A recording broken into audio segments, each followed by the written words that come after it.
Yo mga bold driver here!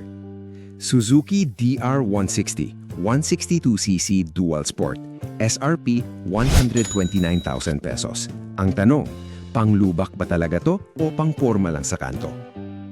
Engine muna, 162cc, 4-stroke, SOHC, 2-valve, air-cooled, fuel-injected. Bore by stroke, 60mm by 57.4mm. Compression ratio, 9.65:1. Max power, 10.5 kilowatts sa 8,000 RPM. 0.5 Newton meters sa 6,500 RPM. 5-speed manual transmission, electric starter. Translation, hindi to pang karera, hindi to sisibak ng R150 sa highway. Pero sa ahunan, sa putik, sa bako-bako, may laban to. Low end torque yung laro niya. Suspension at preno. Telescopic sa harap, oil damp. Swing arm sa likod, oil damp din. Brakes, single disc harap at likod. Pero yung harap naka-single channel ABS na. Hindi ka basta-basta magsaslide pag biglang preno sa basa. Gulong, 90/90/19 sa harap, 110/90/17 sa likod. Kita mo yung 19 inches sa harap, pang trail setup yon. Hindi agad mabibengkong sa unang lubak.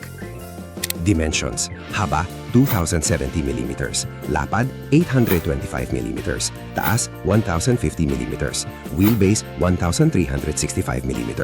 Ito importante, ground clearance 244mm. Sa baha hanggang tuhod sa sirang kalsada, sa humps na parang bundok, hindi sasayad makina mo. Seat height 845mm. Real talk, kung 5'5" ka pababa, medyo tipto ka talaga, pero sanayan lang yan. Curb mass, 138 kilograms lang. Magaan buhatin pag natumba. Fuel tank, 12.2 liters. Tech at features. Full LED na lahat ng ilaw. Headlight, taillight, signal light. Full color LCD meter panel. Kita mo agad RPM, speed, fuel, gear indicator. May USB port pa sa harap. Pwede ka mag-charge ng phone habang biyahe. Single channel ABS sabi ko nga. Tapos Suzuki nagbibigay ng 3 years warranty or 30,000 kilometers sa ads. Kampante ka sa parts at service. Gas consumption. Claim sa ad, 48.8 kilometers per liter. Kung totoo yun, at 12.2 liter tank ka, 595 kilometers range mo. Manila to Ilocos Norte isang full tank. Tipid kung chill ride ka lang at hindi walwal. Good points ulit. 244mm ground clearance. Hari ito sa lubak, rampa, baha-baha. Hindi ka papastress. Spoked wheels at dual sport stance. May angas, hindi mukhang pang-delivery. Mukhang pang-adventure kahit stock. Magaan 138 kilograms. Sa trail o sa traffic, hindi ka agad mapapagod. Warranty 3 years. Hindi ka iiwan ni Suzuki basta-basta. Porma matikas lalo na yung all black. Lalaking lalaki ang dating, hindi laruan. Cons o pag-isipan mo. 129,000 pesos. Sa presyo na yan, pwede ka na mag-Raider FI, Sniper 155 o Aerox. Pero lahat yon iiyak sa lubak. So depende sa daan mo araw-araw.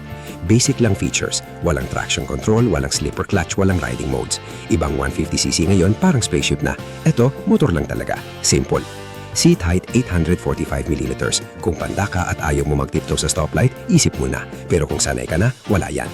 Hindi siya mabilis. 162cc lang at naka-tune for torque. Top speed mga 105-110 kHP siguro.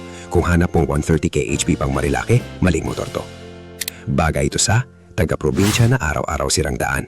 Delivery rider na pasok sa eskinita, baha, putik. Gusto ng isang motor lang for work at konting trail sa weekend. Ayaw ng scooter kasi ang bilis masira at medyo makalansing ang fairing sa lubak. Gusto ng tipid sa gas pero ayaw ng underbone. Hindi ito bagay sa pure city boy ka, makinis lahat kalsada mo at gusto mo top speed. 5'3" ka at ayaw mo sumayaw sa stoplight.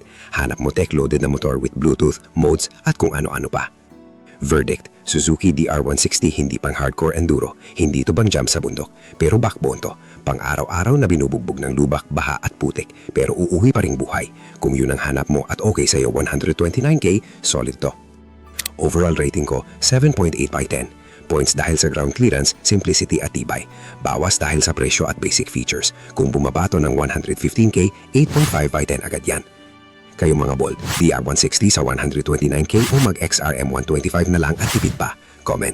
Stay safe guys. Bold driver out.